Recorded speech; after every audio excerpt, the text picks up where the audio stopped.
बाराबंकी में रुक जाइए, आपको आईडी ऑफ इंडिया पता चल जाएगा। क्योंकि डॉक्टर कुलदीप साहब एक मैंने बड़ा अच्छा एक श्लोक पढ़ा था, इनको बड़ा अच्छा लगा था, तो मैं आज फिर से बोलता हूँ कि जो हिंदुस्तान का जो तस्वुर है, तो विष्णु पुराण के श्लोक में बड़ा अच्छा हिंदुस्तान का तस्वुर दिया गया है कि उत्तरम यत् समुद्र से हिमाद्रैश्च दक्षिणम वर्षम तत् भारतम नाम भारतीय संस्कृति। लेकिन जब जब रघुपत साहब फिराक साहब हिंदुस्तान का तस्वुर बताते हैं तो वो बोलते हैं कि सर जमीन हिंद पर अथवा में आलम के फिराक काफिले बसते गए हिंदुस्तान बसा गया। तो ये जो हिंदुस्तान का तस्वुर है, ये जो आइडिया ऑफ इंडिया है, ये निकला बेसिकली जन सहभागिता से है।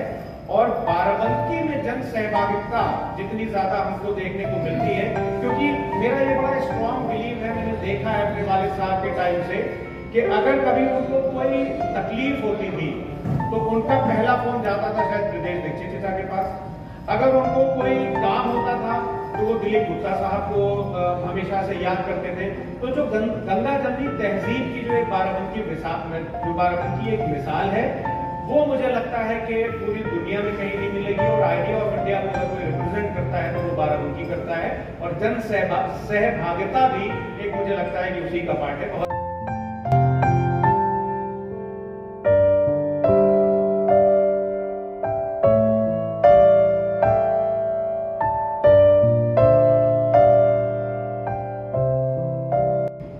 हाल के महीनों में हमने देखा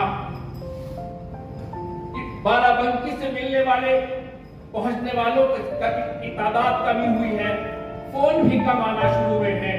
तो मुझे लगा कि शायद बाराबंकी में प्रशासन संवेदनशील आया है। इसी बीच पिछले 3 महीने पहले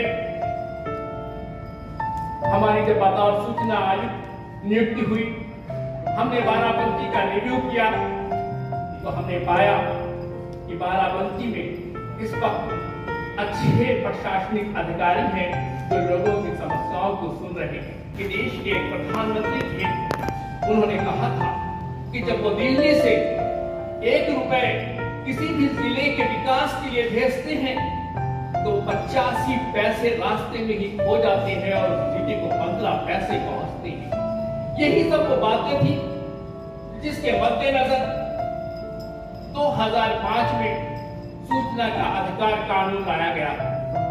सरकार की मंशा थी कि सूचना के अधिकार के कानून के जरिए देश के हर नागरिक को इस बात का अधिकार दिया जाएगा कि वो जान सकेगा कि हर सरकारी योजना में क्या कुछ चल रहा है, कुछ पर्दा नहीं रह जाएगा।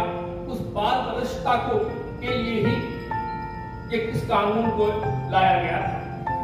मार्च 2024 में जब नया सूचना आयोग गठित हुआ, 11 नए लोगों ने अपना कार्यभार ग्रहण किया, तो हम लोगों ने पाया कि पिछले 30,000 से ज्यादा ऐसे मामले राज्य सूचना आयोग के अधीन लंबित हैं। उत्तर प्रदेश में अलग अलग जिलों में लोग जो सूचनाएं चाह रहे थे, स्थानीय अधिकारी उनको उपलब्ध नहीं करा रहे हैं। वो 30,000 से ज्यादा वाद राज्य सूचना आयोग में लंबित है। नए राज्य सूचना आयोग ने मार्च 2024 में कार्यभार ग्रहण करने के बाद अपना जो लक्ष्य निर्धारित किया है, वो लक्ष्य यही है कि जिन 30,000 मामलों में स्थानीय अधिकारी आम लोगों को उनकी द्वारा मांगी जा रही जानकारी उपलब्ध नहीं करा रहे हैं, वो जानकारी हर हाल में उनको उपलब्ध हो। अगर वो जानकारी उपलब्ध नहीं होती है तो उन अधिकारी दंड पाने के लिए भी तैयार रहेंगे, उनको दंडित किया जाएगा।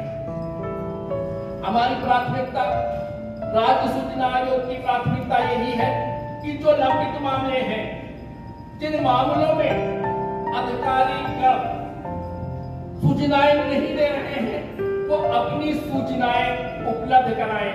और हमारी दूसरी प्राथमिकता ये है कि राज्य सूचना आयोग तक बात पहुंचने ही ना पाए। कहा था कि दिल्ली से भेजा जाने वाला 1 रुपया उस क्षेत्र में पहुंचते पहुंचते 15 पैसे हो जाता है।